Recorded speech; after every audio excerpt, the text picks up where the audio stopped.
Bij mij de mannen van Linkin Park, toch wel een van de main acts vandaag op die eerste dag Rock Werchter. Phoenix en Chester. Hi guys, how are you doing? Good, how are you?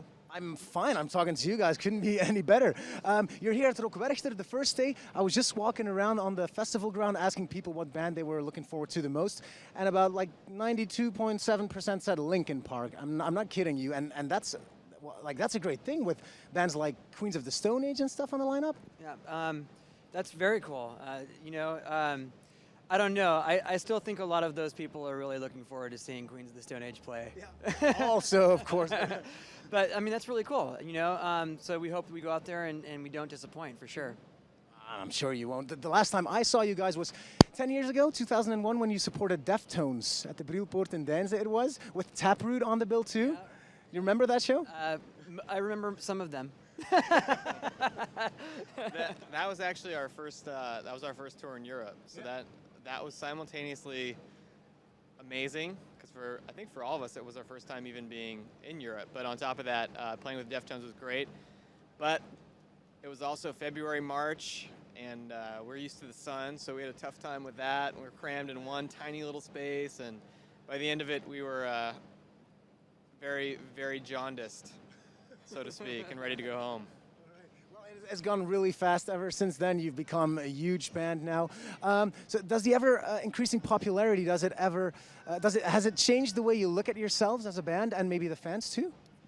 I don't think so. I don't think it's changed the way we look at the band. I think we've always been very focused on our music and on performing live, and outside of that, we've just it's interesting to see how we've grown personally, from where we were. Like for example, when we were touring with the Deftones, I just watched for fun. I watched the first 4 episodes of LPTV, and that was right after that time. It was like 2003. And we were just a bunch of kids out there having fun, and I think that, in a lot of ways we've changed. We've, grown into men. We're not boys anymore, and, we all have families and we have different priorities. But really, the success is great, and it's a privilege. We get to do nice things, and we get to, our kids are spoiled, and it's awesome. But really, I mean, in terms of us as a band, we really just focus, on trying to make the best music that we can. And not repeat ourselves. So. And you just talking about music. You just put out 1,000 Suns, a deluxe edition with a DVD with the Madrid live footage, like you guys playing in the street. I was watching it. The scenery is just breathtaking. That must have been one of the most beautiful places you've ever played. Yeah, it was at the Puerta de Alcalá in Madrid, and I think when we showed up, we knew it was going to be a cool spot, but I don't think we had any idea how great it could turn out to be. So it was right after we had done the MTV thing in the U.S. at the Griffith Observatory, which came out looking like really cool and different, and it was a fun experience. Then we went into that and did that, which was like kind of one step bigger and a bigger crowd and like a famous old place. And then from there, we've just done the Kremlin in Moscow. We just played that last week. So it's seeming to be we're playing these national points of interest as backdrops. That's the current mode of our shows. Yeah. Next stop is the moon. We're going to go to the moon and play there, yeah. I was going to ask, where does this end, guys? Yeah.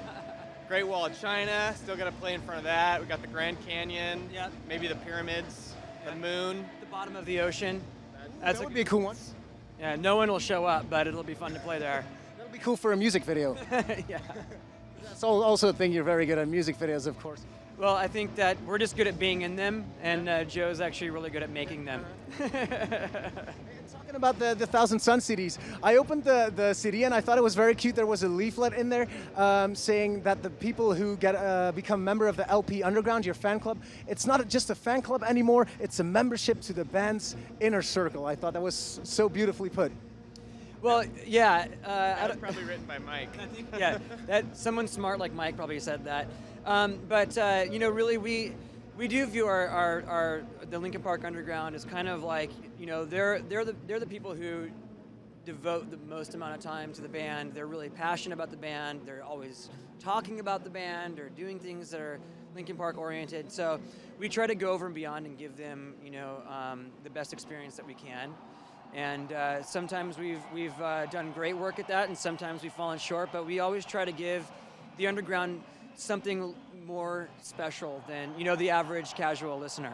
Yeah, like the LP Underground Summits where you play the Adele cover, which is pretty now. What is it with that song that makes it so great? Because so many artists have covered it ever since she put it out.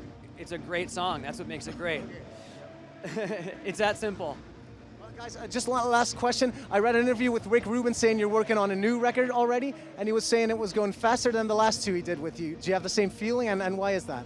Yeah, I think the goal right now with where we're at with our touring and with the record process is, while we're out touring, not to really burn ourselves out and to be able to keep a creative momentum that we have coming off the last record. And so anytime we have breaks in our touring schedule right now, we've been in the studio while we're at home, and as soon as we finish the cycle in the end of September, we're just transitioning immediately back into kind of writing and recording with the hopes of not having such a gap between records and being able to continue with what we feel like is a good groove right now. So all things said, we're hoping it's earlier rather than later.